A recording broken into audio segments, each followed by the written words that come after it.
that can be employed within a democracy. Yes.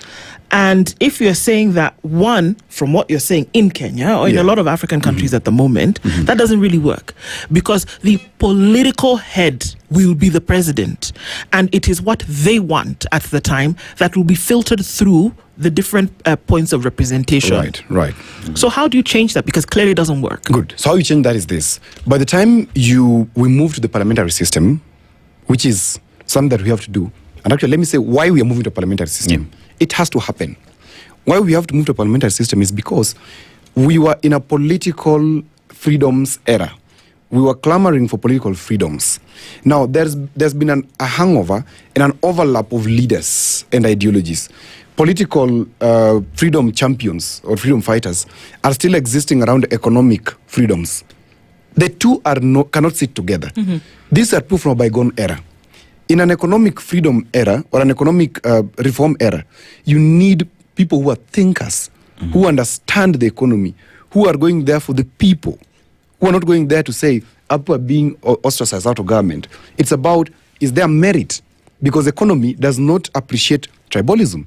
Economy appreciates money in the bank. Things working out. Are the trains working? Is the transport system working? Is the hospital working? These things have nothing to do with what? With tribes.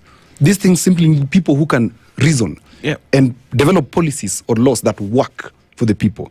Now, at this moment, once the collective conscience of the country is sensitized, that now we are moving to the economic freedom space, or we are moving to a position now we are a little bit more mature, because right now, if you look at Kenya and democracies around Africa, Kenya could be the second or the third, if not the first, in terms of maturity.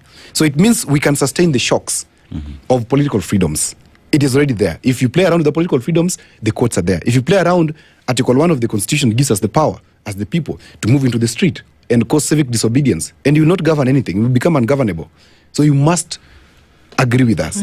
Now, in that sense, now we move to understand that, hey, in the question of economic freedoms, in the question of the common good of every human being in this country, one thing that is important and popular that we must appreciate is we need people who are thinkers.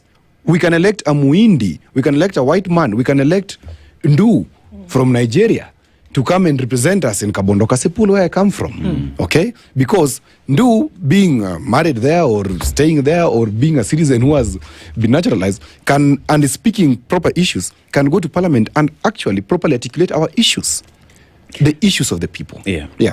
Would you reckon that the country is at that point at the moment? Because